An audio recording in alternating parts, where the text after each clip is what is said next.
देखिए question number 6 है, ये सेक्शन बी चल रहा है हम लोगों का, और जो बोर्ड है वो राजस्थान बोर्ड है। सैंपल क्वेश्चन 2025 के लिए जो दिया गया है, इस क्वेश्चन में क्या है कि एक आव्यूह दिया गया है, यानी एक आव्यूह समीकरण दिया गया है।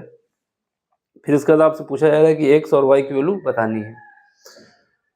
आव्यूह बोले तो मैट्रिक्स, कोई भी दो मैट्रिक्स अगर इक्वल हैं, कोई भी दो मैट्रिक्स अगर इक्वल हैं तो इनके पोजीशन जो है इस एलिमेंट की इसके इक्वल होनी चाहिए, इसकी इसके इक्वल होनी चाहिए, इसकी इसके इक्वल और इसकी इसके इक्वल। यानी सारे एलिमेंट जिस पोजीशन पे हैं उसी पोजीशन पे दूसरा एलिमेंट होना चाहिए, वो दोनों बराबर होने चाहिए। तो क्या करना है, इसको इसके बराबर करके देना है, इसको इसके बराबर करना है, इस वाले को इसके साथ और इसको इसके साथ करके इक्वल करना है और समीकरण बनाना है। तो चलो करते हैं फिर सॉल्यूशन। क्या गिवन है उसको लिख दो, जो दिया गया है 3x + 7, फिर उसके बाद 5 है, यहाँ पर y है +1 है, और यहाँ पर 2 है, यहाँ पर 3x है। ये किसके साथ इक्वल हो रहा है, ये इक्वल हो रहा है 0 के साथ, y - 2 के साथ, 8 और 4 के साथ। अब इसने कहा है कि x को भी बताना है और y को भी बताना है। ये दो क्वेश्चन मार्क हमारे पास लगे हुए हैं। सबसे पहले क्या करोगे, इस वाले एलिमेंट को, यानी ये पोजीशन क्या है, पहला कॉलम है और पहली रो है, यानी पहले रो में और पहले कॉलम में कौन सा एलिमेंट है, ये है, ये इसके इक्वल हो जाएगा। तो करो, तो यहाँ से क्या आ जाएगा, इसमें लिख दो एक लाइन पहले, तुलना करने पर, तुलना करने पर, तुलना करोगे तो क्या आएगा, ये 3x + 7 जो कि बराबर आ जाएगा 0 के। एक समीकरण हमारा ये बना, इस समीकरण को ना बना के सीधे सॉल्व कर लेते हैं। तो यहाँ से x की वैल्यू आ जाएगी मेरे पास -7/3।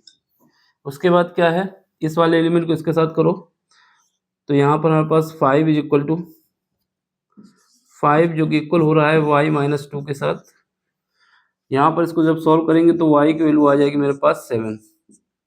इसके बाद इस वाले एलिमेंट को इसके साथ इक्वल करो, तो यहाँ से y + 1 हो रहा है 8, कितना हो रहा है, 8 हो रहा है, ये 8 के इक्वल है। तो यहाँ से y बन के आ रहा है कितना, प्लस का 7, 1 घट जाएगा। इसके बाद इस एलिमेंट को इसके साथ करो, तो यहाँ पे 2 - 3x = 4, ठीक है।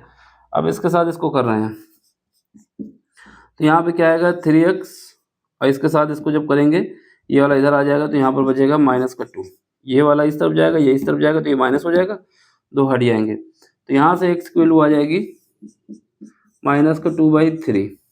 देखो एक तो बात ये है कि y की वैल्यू कितनी आई है, 7, यहाँ पर भी, यहाँ पर भी, लेकिन यहाँ सारी कहानी बिगड़ गई है x की वजह से। x ने -7/3 यहाँ से दिया है और x ने -2/3 यहाँ से दिया है। अगर दो मैट्रिक्स इक्वल हैं, दो मैट्रिक्स इक्वल हैं तो सारे एलिमेंट में कंडीशन सेटिस्फाई होनी चाहिए, यानी x की वैल्यू -7/3 आनी चाहिए या फिर -2/3 आनी चाहिए, इक्वल आनी चाहिए। अब ये दो अलग वैल्यू आ रही, इसका मतलब ये दोनों मैट्रिक्स कभी भी इक्वल नहीं हो सकते, कभी भी इक्वल नहीं हो सकते। जब ये इक्वल नहीं हो सकते तो एक्स वाई की वैल्यू भी नहीं निकाली जा सकती। सिंपल सी बात है। क्या बात है, अगर ये दोनों इक्वल हैं तो x की वैल्यू सेम आनी चाहिए। जैसे y की वैल्यू 7 आई थी वैसे ही x की वैल्यू भी सेम आनी चाहिए, या तो -7/3 आती या -2/3 आती। लेकिन इसमें क्या हुआ है, यहाँ पर -3/2 आई है और यहाँ पर -7/3 आया है। इसका मतलब ये मैट्रिक्स इस मैट्रिक्स के इक्वल नहीं है। जब ये मैट्रिक्स इस मैट्रिक्स के इक्वल नहीं है तो हमारे पास एक्स वाई की वैल्यू नहीं निकाली जा सकती। सिंपल सी बात है, बताएंगे। चूंकि एक्स की दो वैल्यू हैं, कि दो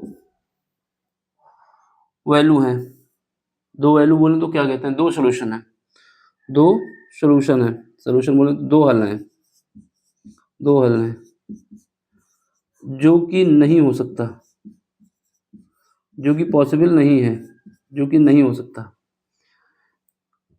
इसलिए दोनों अवयव इक्वल नहीं है। क्या कहेंगे? दोनों अवयव इक्वल नहीं है। दोनों अवयव बोले तो मैट्रिक्स अवयव बराबर नहीं है, बराबर नहीं है। और जब बराबर नहीं है तो हम एक्स वाई की वैल्यू नहीं निकाल सकते, इसलिए एक्स और वाई की वैल्यू नहीं निकाली जा सकती। वाई का सॉल्यूशन, वाई का एक्स और वाई का सॉल्यूशन हल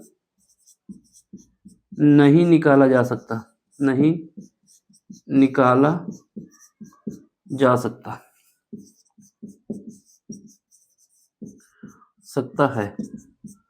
इतना लिख लेना है और कुछ नहीं करना है। देख लो, समझ लो, ये लाइन लिख दोगे ठीक, तो आपको पूरे नंबर मिल जाएंगे। इंपॉर्टेंट बात है कि कोई बच्चा सोचता है कि एक्स की वैल्यू यहाँ पर -3/7/3 आई है और वो हमारे पास एक्स की वैल्यू -2/3 आई है, तो हो सकता है हमारे पास आंसर सही हो जाए। लेकिन अगर ऑब्जेक्टिव क्वेश्चन होता, आपसे क्वेश्चन देता कि एक एक्स की वैल्यू -2/3 आई है और वाई की वैल्यू 7 आई है, एक ऑप्शन ये होता, दूसरा ऑप्शन क्या होता, और कोई ऑप्शन ना मैच करता, यानी इस वैल्यू के साथ एक ऑप्शन मैच कर जाता, और तीसरा ऑप्शन लास्ट ऑप्शन देता कि इसकी वैल्यू नहीं निकाली जा सकती, यानी नॉट पॉसिबल। तो उस केस में हम क्या करते, सोचते ये तो आंसर मिल ही रहा है, इसको टिक कर दे। गलत हो जाएगा क्योंकि इसमें ये वैल्यू भी निकल रही है। तो इसमें ऑप्शन हमारा क्या सही होगा कि इसकी वैल्यू नहीं निकाली जा सकती। नहीं निकाले जाने का रीज़न ये है कि दोनों मैट्रिक्स इक्वल नहीं है। इक्वल क्यों नहीं है? क्योंकि अगर ये मैट्रिक्स इक्वल हैं तो हमारे पास एक्स की वैल्यू जो यहाँ पे आई थी वो यहाँ पर भी आनी चाहिए थी, या फिर जो वैल्यू ये आई थी वही वैल्यू ये आनी चाहिए थी। दोनों इक्वल नहीं आई हैं, इस वजह से हम कह सकते हैं कि एक्स की दो वैल्यू एग्जिस्ट नहीं कर सकती। जब एक्स की दो वैल्यू एग्जिस्ट नहीं कर सकती तो वाई का जो मान आया है वो भी नहीं निकाला जा सकता। क्यों? क्योंकि ये दोनों मैट्रिक्स इक्वल नहीं है। इतना कर देना है और आंसर आ जाएगा। मैट्रिक्स बोले तो अवयव।